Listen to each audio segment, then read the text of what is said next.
Cette vidéo reprend tous les exercices de révision de l'UA1 sur les grandeurs physiques en électrocinétique. Pour trouver la solution de l'exercice recherché, il suffit de scroller la vidéo en recherchant le numéro de l'exercice souhaité. Pour finir un jeu Open World sur PlayStation, une personne a consommé 17,55 x 10 exposant 6 joules. La puissance de la console est de 75 watts. Combien de temps a-t-il joué ? Donc ici, nous connaissons l'énergie dépensée pendant que la personne était sur le jeu Open World, donc 17,55 x 10 exposant 6 joules. Et nous connaissons également la puissance de la console qui est de 75 watts. Nous savons que la puissance, c'est égal à l'énergie divisée par le temps. Nous recherchons le temps, donc il suffit d'isoler le temps dans cette relation. Delta T est égal à énergie sur puissance. Et donc, le temps passé par la personne sur le jeu Open World est de 17,55 x 10 exposant 6 divisé par 75. Et nous trouvons comme delta T 234 000 secondes. En divisant par 3600, nous pouvons trouver le nombre d'heures auquel cela correspond. Ça nous fait 65 heures. Il est possible de charger 2 fois un iPad à 100% et une fois à 50% avec une batterie de 10 000 mAh. On nous demande de déterminer la charge de la tablette. Alors, dans cet exercice, nous avons la charge de la batterie qui est de 10 000 mAh. Ce qui correspond à 10 ampères fois 3600 secondes, soit une charge de 36 000 coulombs. Et nous savons que ça correspond à 250% de la charge d'un iPad. Donc, si nous voulons connaître la charge de l'iPad, il suffit de diviser ces 36 000 coulombs par 2,5 et nous trouvons 14 400 coulombs. L'étiquette de cette batterie d'appareil photo affirme que l'énergie contenue dans la batterie est de 7 Wh. Alors on nous demande de savoir si cette valeur est exacte ou a-t-elle été arrondie. Il faut utiliser les autres informations présentes sur l'étiquette de la photo pour pouvoir déterminer ça. Dans un premier temps, nous allons déterminer les 7 Wh. Dans le système international, ça correspond à combien de joules ? Donc, l'énergie, on nous dit qu'elle est de 7 Wh. Alors, ce qui nous fait une puissance de 7 watts pendant 3600 secondes. Comme ça, nous faisons bien apparaître la formule de l'énergie, puisque l'énergie, c'est égal à la puissance fois le temps.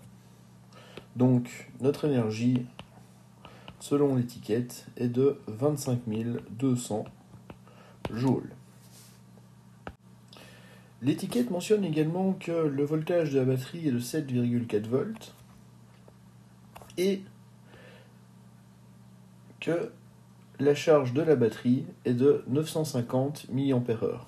Ces deux informations sont très intéressantes pour déterminer l'énergie, puisque l'énergie, c'est également égal à la différence de potentiel multipliée par la charge. Donc, nous pouvons déterminer d'une autre manière l'énergie présente dans la batterie. La différence de potentiel ou la tension est de 7,4 volts et la charge est de 950 milli, donc 950 x 10 exposant moins 3 ampères, fois 1 heure, donc 3600 secondes. Et nous trouvons comme valeur d'énergie 25 308 joules. Ces deux valeurs, la première, donc 25 200 joules et 25 308 joules, sont relativement proches, mais différentes.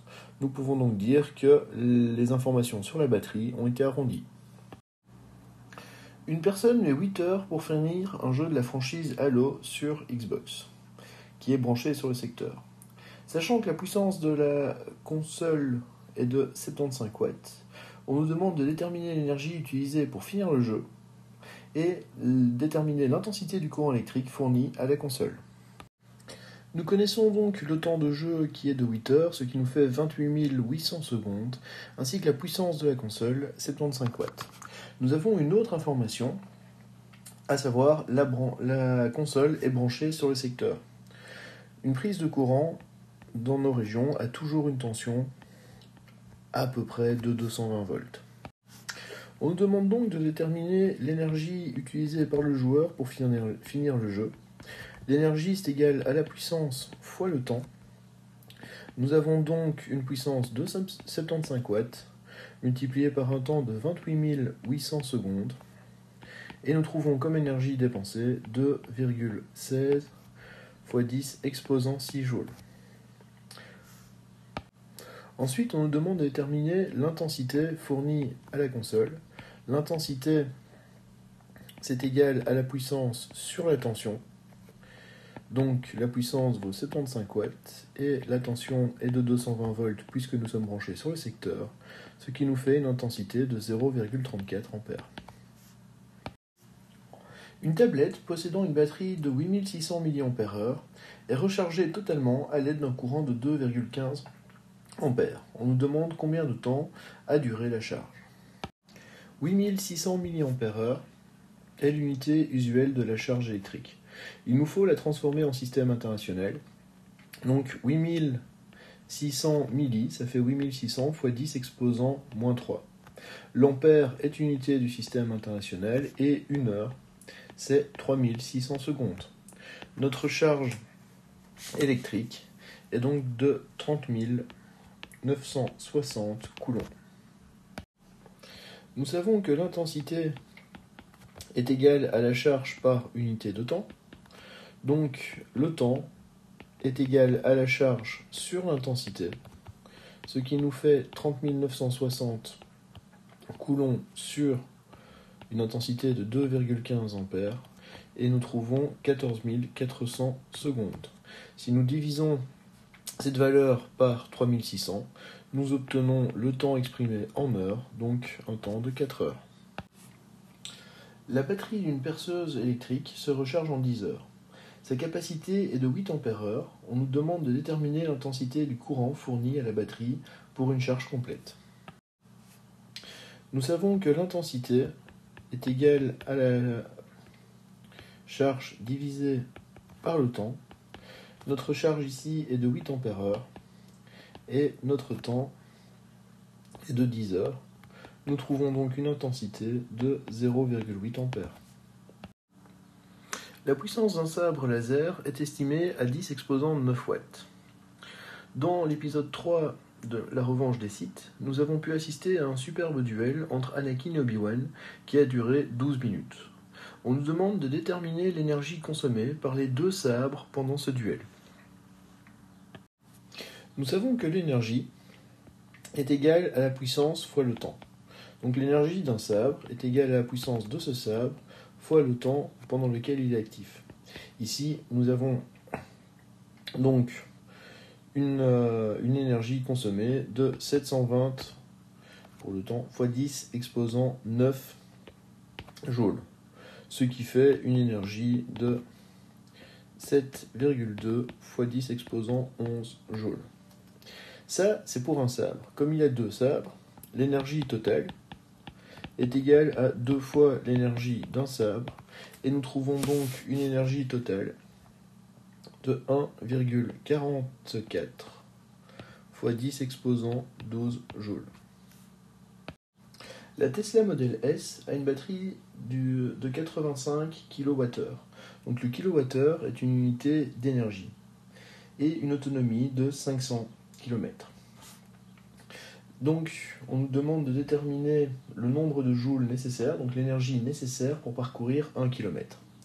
Nous allons donc transformer les 85 kWh en unités du système international. Alors, nous avons donc 85, kg c'est 10 exposant 3. Le watt est unité du système international et 1 heure, c'est 3600 secondes. Nous trouvons donc comme énergie stockée ou contenue dans la batterie 3,06 fois 10 exposant 8 joules. Avec ces 3,06 fois 10 exposant 8 joules, notre voiture peut parcourir 500 km. Donc l'énergie nécessaire pour 1 km est égale à l'énergie totale, 3,06 fois 10 exposant 8, sur l'autonomie de la voiture, donc 500 km. Et nous trouvons 6,12 fois 10 exposant 5 joules.